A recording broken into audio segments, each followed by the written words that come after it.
이번 이재명 정부가 추진한 추경에서 가장 먼저 삭감한 예산은 놀랍게도 취약계층 아동을 위한 아동발달지원계좌 예산입니다. 이에 반해 민주당 의원님들 지역구 예산은 2조 원이나 끼워넣기 했습니다.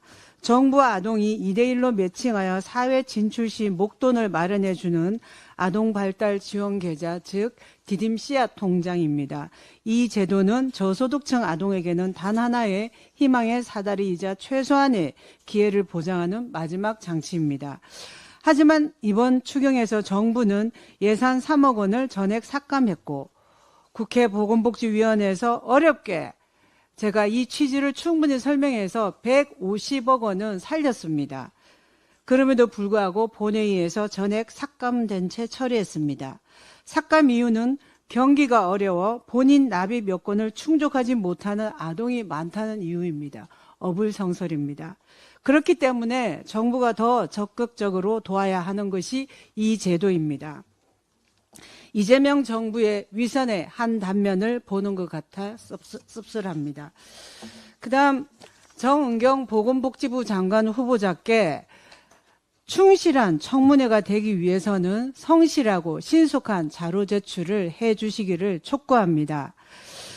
정 후보자는 배우자의 코로나19 관련 주식 취득 관련해서 이해충돌 위반 의혹과 강원도 평창군 농지 취득 관련해서 농지법 위반, 직불금 부당 수령 등 언론 등을 통해 제기된 합리적 의혹에 대해서 배우자의 주식 관련한 보도 내용에 잘못된 내용이 많이 있다. 청문회를 통해 사실관계를 기반으로 충실히 설명하겠다고 했습니다. 그렇다면 이렇게 제기된 합리적 의혹에 대해서 충실한 자료 제출은 기본입니다. 먼저 코로나19 관련한 주식 취득에 대해서 말씀드리겠습니다.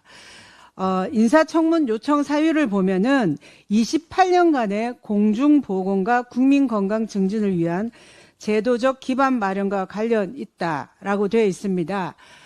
그에 보면은 2014년 3월부터 보건복지부 질병관리본부 질병예방센터장 일반직 고위공무원이죠. 이를 역임했고 또 2020년 9월부터 22년 5월까지는 초대 질병청장을 역임하면서 코로나19 방역 최일선에서 방역 영웅으로 칭송받은 바 있습니다. 그렇기 때문에 청문 요청 사유를 보더라도 2014년 3월부터 현재까지 본인, 배우자, 직계 비속에 대한 주식 거래 내역 일체를 제출해야 본인이 말하는 대로 사실관계를 기반으로 충실한 해명이 되는 것입니다.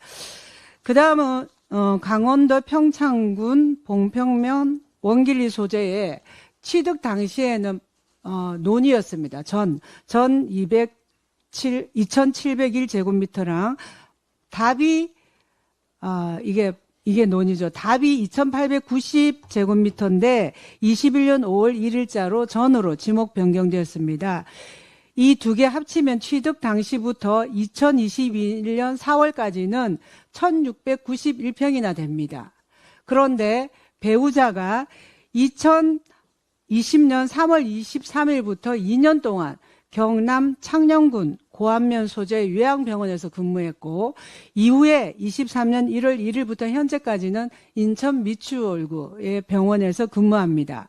경남 창녕군 요양병원에서 강원도 평창군까지 어떻게 농사지으러 다녔다는 것인지 참으로 납득하기 어렵습니다.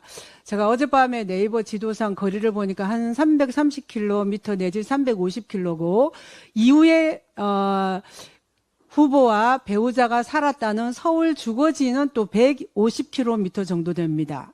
대단하죠. 창녕군에서 350km로 가서 농사를 지었고 주말 동안 다시 창녕군에 가서 병원에서 근무했다는 것인지 집에는 또 언제 갔다는 것인지 참으로 납득하기 어렵습니다. 게다가 언론 보도에 따르면 2005년부터 2007년까지 농업 직불금까지 수령했다는 것인데 당시에는 논농사, 밭농사를 다 지은 꼴이 됩니다.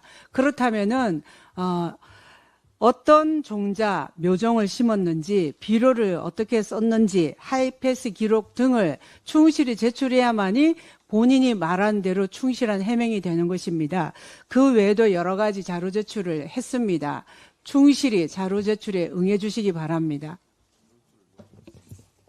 자료 제출을 자료 제출을 요청드렸습니다. 다시 한번 촉구합니다.